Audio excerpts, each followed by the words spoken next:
Howdy YouTubers, Sassy Twang here. Today I wanted to talk to you guys a little bit about my math learning disability called dyscalculia.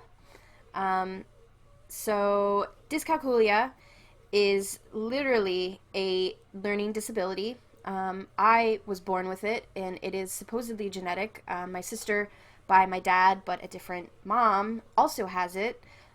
Luckily, she was diagnosed with it when she was young because her mom is a math teacher and my mom's a nurse. And yeah, so you guys are asking, what is dyscalculia? Yeah, it's a math learning disability, blah, blah, blah, blah, blah. I'm also mad at math. I bet you I have it too.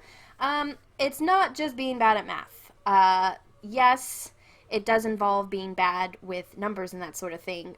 It's kind of like dyslexia, basically, just with numbers instead of with letters. So I'm going to give you guys sort of a big rundown of a lot of the signs and symptoms of dyscalculia and sort of tell you about some of my experiences growing up, because I personally wasn't diagnosed with it until I was an adult and after I had failed many math classes in life. First, with dyscalculia is the basic inability to do basic math functions. You will have trouble with addition, subtraction, multiplication, division, all to different extents depending on how severe your dyscalculia is. A lot of people with severe dyscalculia will mix up their signs, so they'll mix up division signs, multiplication signs, addition signs. We also tend to have issues mixing up our numbers. With math in general, we have issues with formulas, so any basically type of formula. People with dyscalculia also have an inability to visualize numbers in their head. I've had people tell me that they can actually do math in their head. I don't know what that means because I can't do math in my head. I guess you can like picture what 10 times 23 looks like and then somehow work out the math in your brain. I guess I can't do that. Visualization is a really big thing with people with dyscalculia. We have an inability to visualize floor plans, maps. If I'm not facing north and my map is telling me I need to go north and I'm facing west, I don't know where to go. I'm not joking. We also have issues with spatial orientation. So when driving, when being able to say how many feet or yards or meters away something is, I couldn't tell you. I can tell you how far away 5 feet is just because I'm 5 feet tall, and I think about if I fell down on the ground, would I get to that 5 feet? That's how I think about 5 feet. But besides that, I can't really, I personally can't tell you how far away something is. So like I said, it interferes with driving. It also interferes with being able to play video games, which sucks because I love video games. I love watching people play video games. I love Periscope. I love Twitch. I love all of those awesome sites that let me watch people play video games, and I wish with all of my heart that I could play them, but I literally can't visualize where the buttons are on the controller. I also have problems with getting the controller buttons to press when I'm trying to make something jump, and it just doesn't work very well, unfortunately. And my family can attest to the fact that I lose my shit when I play video games because I get so frustrated that I can't do it. Also did that with Scrabble. Scrabble is not a game for people with dyscalculia. What is that? Another issue, of course, with visualization is that a lot of people with dyscalculia can't draw well. It's just an inability to visualize the thing in your brain and be able to put it down on paper, which is what my inability is, which is extremely frustrating for someone like me that's a pastry chef that literally does art for a living. I have a really hard time visualizing what desserts are going to look like on a plate that I want to make. So, you know, just drawing in general is something that I personally have a really hard time with. I know that there are other people with dyscalculia that can draw really well. I personally cannot draw to save my life, and it's very upsetting. Some other dyscalculia issues are being able to play sports, being able to have rhythm in dancing. With sports, it's just the issue of knowing how far away things are. Like baseball, you kind of need to be able to guesstimate where that ball's going to come so you can catch it. Yeah. We also tend to have issues with music in terms of being able to read music. I supposedly learned how to read music when I was in fourth grade. In my state, where I grew up, everybody learns how to play the recorder in fourth grade. I don't know if this is true for the rest of the world, but at least for us it was. And they taught us how to play the recorder, and then from there, they supposedly tried to teach us how to sight read, which is not something that I was ever able to do or even grasp. I don't know what that is. I can't do that. I never will be able to. One of the biggest issues with people with dyscalculia is that they can't keep track of time. Obviously, it's hard to figure out how long something's going to take if you can't really do math and do the time thing. For me, it's difficult to know how long it's going to take me to get dressed, put my makeup on, feed my cats, get on the subway, and get somewhere. And I'm either really early for something or really late. And there's not really an in-between. You can ask all of my bosses that I've ever worked for. I am almost always late for work. And that's just kind of how the cookie crumbles with me. Literally. Because I'm a pastry chef. But going along with that, there's also the inability for a lot of people with dyscalculia to read analog clocks. So some people with extreme severe dyscalculia also have issues with just knowing what their left and their right are. Like driving, you'll be like, turn right, and they'll turn left. And you'll be like, no, that was wrong. What are you doing? But it's not all bad news for people with dyscalculia, because we tend to be extremely advanced when it comes to reading, writing, and speaking. It's been noted that people with dyscalculia also have a very vivid imagination, which I can tell you I do. I have an extremely vivid imagination, and sometimes it's too much for me, because I still have nightmares about Silent Hill. And God, what is that? I just wanted to talk a little bit about my experience growing up with it. Pretty much from a very early age, I realized that I was not like everyone else when it came to math. I can remember being in second grade trying to learn multiplication and cheating off of people because I just couldn't get it. I did not get it.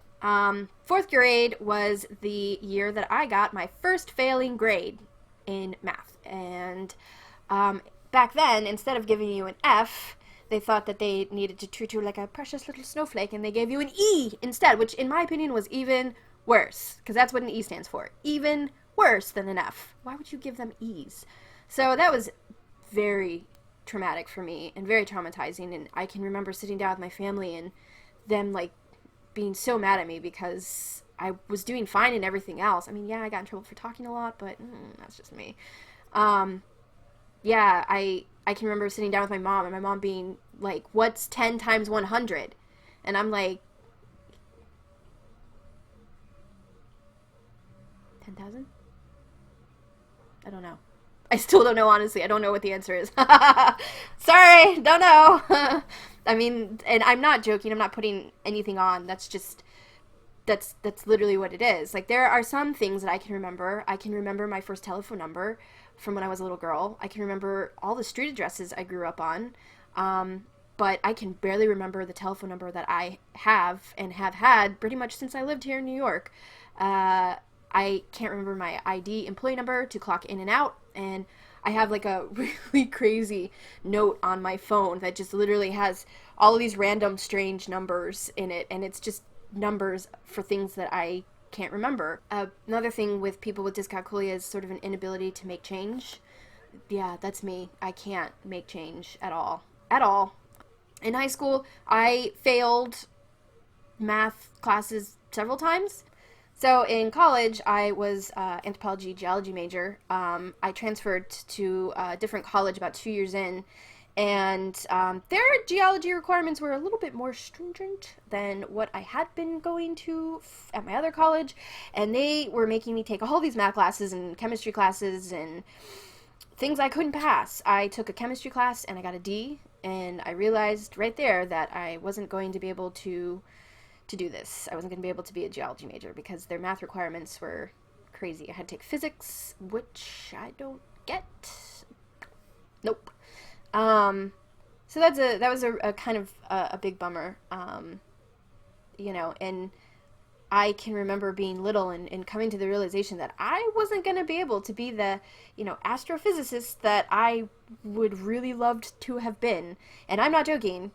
If I could have been an astrophysicist, I probably would have. If I could do math and like be good at it, I would love to have been an astrophysicist. I think that stuff is amazing and it's fascinating, and I just can't do it personally. There were a lot of things in life that I feel like I would have been able to have been or done if it wasn't for the fact that I was held back by my math. So I'm a pretty chill person. I mean, I'm pretty laid back. I'm relaxed. I don't really, stress about anything. I don't even stress about things that I probably should stress about. I don't really have any anxiety except when it comes to math.